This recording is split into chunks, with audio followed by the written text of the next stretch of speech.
మాధవుడు ఆది ఆంధ్రుడు వచ్చి అని లేచి పక్కన నిలబడి పోయి అవతల సీట్లో కూర్చున్నాడు.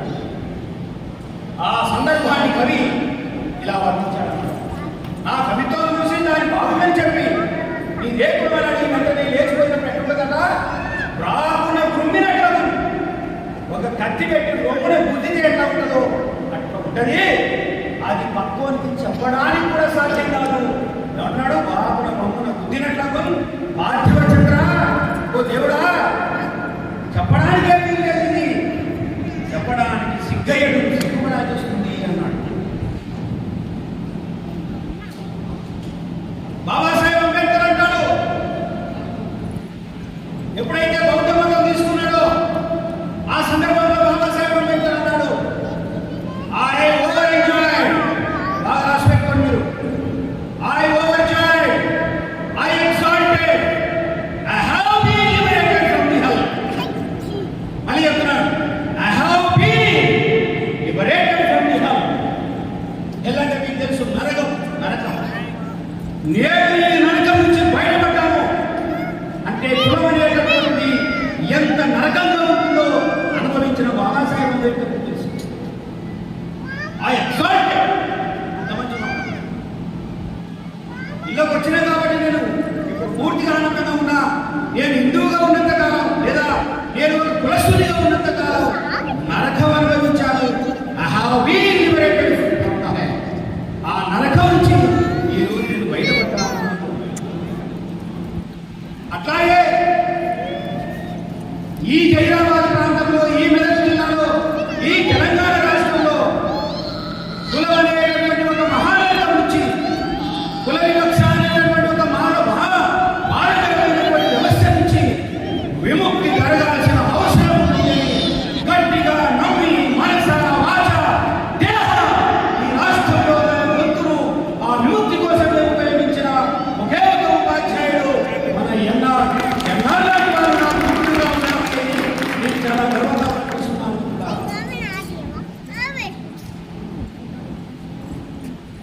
ఎన్ఆర్ పాటలు ఉంటారు, ఎన్ఆర్ మాటలు ఉంటారు.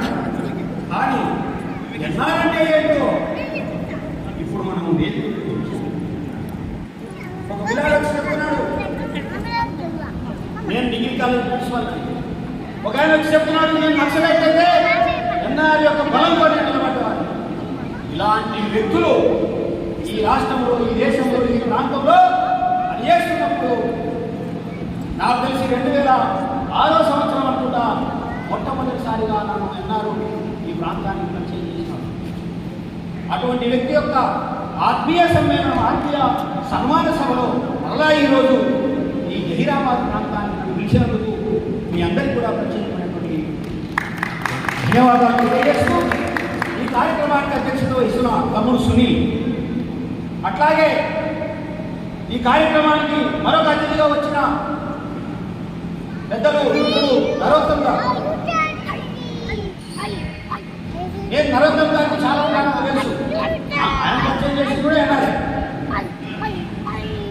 అయితే నరోత్తమ్ లాంటి వ్యక్తులు ఉన్నప్పుడు వాళ్ళు కొంచెం వెనకడిగేస్తున్న క్రమంలో తన బాధను నాలాంటి వాళ్ళతో పంచుకొని దానితో ఆగిపోకుండా నరోత్తమ్ లాంటి వాళ్ళను ముందడుగు వేసి వెలుగు రాజకీయ వ్యవస్థలో నిలబడు, ఈ కాన్స్టిట్యూన్సీలో మాదిగలు ఎక్కువ ఉన్నారు, ఈ ప్రాంతానికి అయితే నీకే మాదిగలు ఎమ్మెల్యేగా ఉండాలి, నరోత్తమ్ నువ్వు కూడా మాదిగలు కాబట్టి నువ్వు ఎమ్మెల్యేగా ఉండాలని చెప్పేసి ఆనాడు బలపరిచిన ప్రముఖమైన వ్యక్తి మీరు నమ్మినా నమ్మకపోయినా కొన్ని చెప్పకూడదు, కానీ సందర్భంగా వారు చెప్పాలి. నరోత్తమ్ పోటీ చేసినప్పుడు మాకు పార్టీకి సంబంధం లేకుండా మేము పర్సనల్గా ఈ ప్రాంతంలో ఫోన్ ప్రచారం చేసినాం అనుకుంటున్నారు. ఫోన్ ప్రచారం చేసినాం, గెలిచినా ఓటున్నా నాకు సంబంధం లేదు, గెలిస్తే సంతోషపడతాం, ఓడిపోతే బాధపడతాం అంతే చేసినాం. కానీ ఈ కులాల్లో నుంచి వచ్చిన వాళ్ళు, ఈ బాధలో నుంచి వచ్చిన వాళ్ళు, ఈ నరకంలో నుంచి వచ్చిన వాళ్ళు, ఈ వ్యవస్థలో నుంచి వచ్చిన వాళ్ళు లిబరేట్ కావాలి, విముక్తి కావాలి. వాళ్ళ విముక్తి ఈ జాతి ప్రజలకు అందించాలని మనస్ఫూర్తిగా కోరుకునే వాళ్ళం కనుక మేము ఈ కార్యక్రమాన్ని చేయవచ్చు. అట్లాగే మిత్రులారా, ఇంకా ఈ ప్రాంతంలో మాణిక్యరావు బహుశా రావాల్సిందే ఇవాళ ఆయన ఆర్టీఓ ఉన్నప్పటికీ తెలుసు, నాకు ఆర్టీఓ ఉన్నప్పటికీ తెలుసు. విషయంలో వాళ్ళ ఇంటి కూడా వెళ్ళాము. ఆయనకి ఎమ్మెల్యే అనేటటువంటి మాటే తెలియదు. మేము మొట్టమొదటిసారిగా వెళ్ళాడినాం. బ్రదర్ మీకు కొంచెం మంచి పదవిలో ఉన్నారు, కొద్దిగా ఉన్నది కూడా తెలిసింది, ఇంకటి కొంచెం ఉన్నాయని తెలిసింది, మరి మీరు రాజకీయ రంగ ప్రవేశం చేస్తే బాగుంటుంది అన్న అంటే అన్నాడు. కన్నా కృష్ణ నేను మంచిగా ప్రశాంతంగా ఉన్నా, ఏదో ఇల్లు కట్టుకునే తెలిసిన అలా పిల్లల్ని చదివించుకుంటున్నా, నేను మంచిగా చర్చకి పోతా ఆదివారం దయచేసి నా జీవితాన్ని ఆనందం ఎదుర్కొన్నాను అంటే చెప్పిన మౌనం కుదరలేదు. మీరు రావాల్సిందే, ఆ ప్రాంతంలో వేరే మార్గమే లేదు, ఆ ప్రాంతంలో చాలా అవసరం ఉంది మన పని, కాబట్టి మీరు రావాలి అని చెప్పేసి మేము ఆయన చాలా బలవంతమైనటువంటి సందర్భం కూడా ఉంది. సరే, ఆయన ప్రయత్నాలు ఆయన చేసుకున్నాడు. సరే, ఎవరి ప్రయత్నాలు చేసుకోవాలి, తప్పలేదు. వచ్చిండు, రాజకీయంగా ప్రవేశం చేసిండు, 2 సార్లు ఎమ్మెల్యే అయ్యిండు. అంటే ఇక్కడ ఈ ఆయన ఎందుకు చెప్తున్నా అంటే, కొద్దిగా తెలివైన మెరికల్ లాంటి వ్యక్తులు కనబడితే, కొంచెం పనిచేయగలిగేటువంటి స్పార్కున్న వాళ్ళు కనుకంటే, ఎన్ఆర్ లాంటి వాళ్ళు కానీ నాలాంటి వాళ్ళని కానీ వాళ్ళని ప్రోత్సహించి ఏ రంగంలో ఉంటే ఆ రంగంలో వాళ్ళను తీసుకెళ్లి ఉన్నత స్థాయికి చేరుకునేటువంటి ప్రయత్నాలు చేశాము. అయితే ఈ జైరాబాద్ ప్రాంతంలో దాదాపు 2 మండలాలు తిన్నాం. జలాసంగం పోయినాం, కోయిరు పోయినాం, నేలగాలి. ఈ ప్రాంతంలో ప్రతి మండలంలో మీటింగ్ పెట్టిండు. ఆ ప్రతి మండలంలో మీటింగ్ ఉన్నా. నేను స్పీకర్గా ఉండేవాడిని. ఆయన ఆర్గనైజర్, ఎంతమంది ఆర్గనైజర్ అంటే మీరు చూడండి, పొలిటీషియన్స్ని ఆర్గనైజ్ చేయగలడు, స్టూడెంట్స్ని ఆర్గనైజ్ చేయగలడు, ఎంప్లాయీస్ని ఆర్గనైజ్ చేయగలడు, మాలోలను ఆర్గనైజ్ చేయగలడు, మాదిగోళ్ళను ఆర్గనైజ్ చేయగలడు, బీసీలను ఆర్గనైజ్ చేయగలడు. ఎక్కువ మాట్లాడితే దోపిడీకి గురైన ప్రతి వ్యక్తిని ఆర్గనైజ్ చేయగలిగేటటువంటి శక్తి ఉన్నవాడు నాలాంటి వాళ్ళు మన సామాజిక వర్గం రావడం మన నిజంగా గర్వపడాల్సినటువంటి అవసరం ఉంది. ఆయన పాటలు కేవలం మాదిగోళ్ళ కోసమో, ఆయన పాటలు కేవలం మానవుల కోసమే, ఆయన పాటలు దోపిడీ వ్యతిరేకంగా ఉంటాయి, ఆయన పాటలు విధ్వంసానికి వ్యతిరేకంగా ఉంటాయి, ఆయన పాటలు సామాజిక వివక్షకు వ్యతిరేకంగా ఉంటాయి, ఆయన పాటలు రాజకీయ వివక్షకు వ్యతిరేకంగా ఉంటాయి, ఆయన పాటలు వివక్షకు వ్యతిరేకంగా ఉంటాయి, ఆయన పాటలు భార్యాభర్తల మధ్య ఉండే వివక్షతను కూడా దునుమాడి వాటిని ఎండగట్టేటటువంటి ప్రయత్నంలో ఆయన తన పాటలు నేర్చుకున్నటువంటి సందర్భంగా నేను గమనిస్తున్నాం. మిత్రులారా, చాలామంది మన వాళ్ళలో లోపించింది ఏంటంటే, మత జ్ఞానం ఉంటే కుల చైతన్యం ఉండదు, కుల చైతన్యం ఉంటే మత జ్ఞానం ఉండదు. ఇవి రెండుంటే మన వాళ్ళని మనం ఎలా గౌరవించుకోవాలో తెలియదు. కానీ ఈరోజు ఎంతమందిని చూస్తున్నా నాకైతే కడుపు తిన్నట్టు అన్నం తిన్నట్టుగా ఉంది. ఎందుకో తెలుసా, మన కోసం పని చేసిన ఒక వ్యక్తిని మన మధ్యలో నిలబెట్టుకొని మనం ఇలా సన్మానించుకొని చాలా ఆనందంగా అందరం ఉండాలి. ఇలాంటి సంస్కృతి కావాలి. ఏం ఒక ఆయన నన్ను అడిగాడు, అన్న ఎక్కడ ఇట్లా నువ్వు రారాదు అన్న, మనం చచ్చిపోయే సన్మానాలు పోతాను ఆయన చచ్చిపోతున్నా నేను సన్మానానికి పోవచ్చు అన్నాడు. అంటే మనం ఎన్నాడు సన్మానం అయినా సరే పోవచ్చు అంటే మిత్రమా అయితే బయటకు చదివే ఒకటి పండుగ గ్రహిస్తుంది. అంటే క్రిస్మస్ వస్తే చచ్చిపోతాం, ఎంజాయ్ చేస్తాం, మళ్ళీ తెల్లారి చేయాలి కదా. అయితే నువ్వు పండుగ గ్రహిస్తుంది.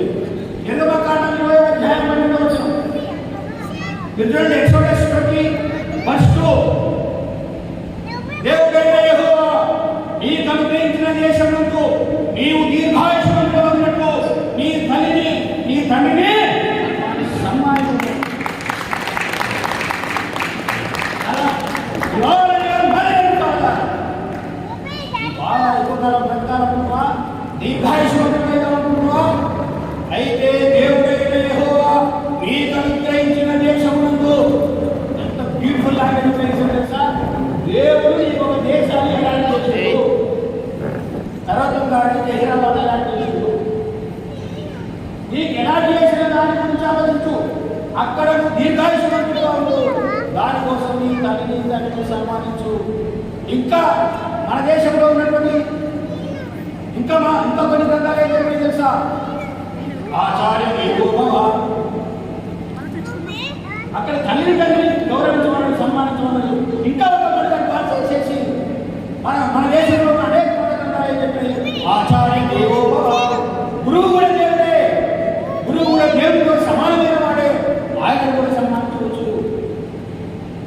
కాబట్టి ఏ మూల నుంచి చూసినా ఎన్ఆర్ఐ పడేటటువంటి వ్యక్తి మనం సన్మానించడానికి అర్హుడు, మనం సన్మానించడానికి అర్హుడు. చంద్రశేఖర్ ఇంతకుముందు చెప్పారు, నేను అనేక సార్లు మాట్లాడుతూ చర్చ చేసిన వాడు నిజమే. అది మామూలుగా ఆయన చూస్తే మనకు సింపుల్ కనిపిస్తాడు. అంటే ఇంత కాస్ట్లో వచ్చినా హడావుడు ఎక్కువ ఉంటుంది కదా, ఆయన చాలా సింపుల్గా వచ్చిపోయాడు. వేరే వాళ్ళు చూస్తే కదా మనం ఎంత హడావుడు ఉంటుందో, చూస్తుంటాడు, వస్తాడు, అన్న వస్తున్నాడు, అందరూ అంటుంటాడు. ఆయన సింపుల్గా వచ్చిపోయాడు. మామూలు క్యాండిడేట్ కదా క్యాండిడేట్ ఆయన ఉంటే చెప్తాడు. అయితే చెప్పినట్టు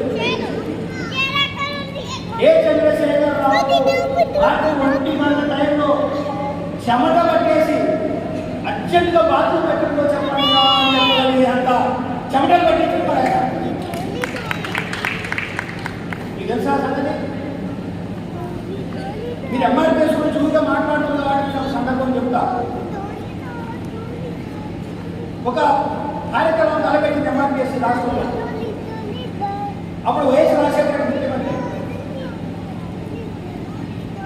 అప్పుడు ఆ కార్యక్రమం తలపెట్టిన వ్యక్తిని అటకాయించాలంటే ఏం చేయాలంటే ఆయనతో పాటు ఎవరెవరు ఉన్నారో ఆలోచన రాజశేఖర్. ఆయనతో పాటు వ్యక్తులలో చంద్రశేఖర్ చేసి రాజశేఖర్ ఎవరు తెలిసిన మీ నాయకుడు ఉన్నాను లేకపోతే కొమ్ములు చేస్తాను. అయినా సరే భయపడా, అయినా సరే కొంచెం కూడా పడగలిగేది. అట్లాంటి సందర్భంలో గొంతు పట్టుకొని చిన్న చిన్న పిల్లల్ని అమ్మడేసుకొని ఒక చిన్న కంజర డబ్బు ఎంత పెట్టుకొని ఏమన్నాడు? డబ్బుపై దండోర వేసే ఢిల్లీలో ఉండేలదురాలే ఉన్నారని ఒక సాధారణ ఉపాధ్యాయుడు ఒక భర్త ఇలాంటి భయంకరమైన ఏమంటారు బెదిరింపులు వస్తుంటే ఆ నాయకత్వాన్ని సపోర్ట్ చేయడానికి, ఆ నాయకత్వానికి గుర్తు కావడానికి, ఆ నాయకత్వాన్ని వెనుక ఉండే ఒక వెన్నుపోటుగా పొడిచేటటువంటి వాళ్ళని భయపెట్టడానికి, వాళ్ళ గుండెలను నిలబెట్టడానికి ఎన్నారనేటటువంటి వ్యక్తి ఆ రోజు మాటిన మాట చరిత్రలో ఒక భాగం ఉంటుంది అని చెప్తాను. చరిత్ర ఎవరో సృష్టించారు, మనమే సృష్టిస్తాం. ఆయన ఆ రోజు ఆ చరిత్రను సృష్టించారు. నేను హైదరాబాద్ వచ్చినప్పుడు డబ్బు రమేష్ చాలా చిన్న పిల్లవాడు, చిరంజీవి, ఈ సునీలు, స్పందన వీళ్ళంతా చిన్న చిన్న పిల్లలు. వాళ్ళతో పాటలు పాడించేవాడు, వాళ్ళ చేతికి మైకి ఇచ్చేవాడు, వాళ్ళకి స్వేచ్ఛని ఇచ్చేవాడు. ఆడండిరా ఆడండి, ఎందుకంటే మనంతా ఒకటే బాధ, ఎందుకంటే మనంతా ఒకటే దుఃఖం, ఎందుకంటే మనంతా ఒకే ఆవేదన, ఎందుకంటే మనంతా ఒకే కుటుంబం. కాబట్టి మనకి ఇలా బాధ వచ్చింది, మీరు గొంతిప్పండి అన్నాడు.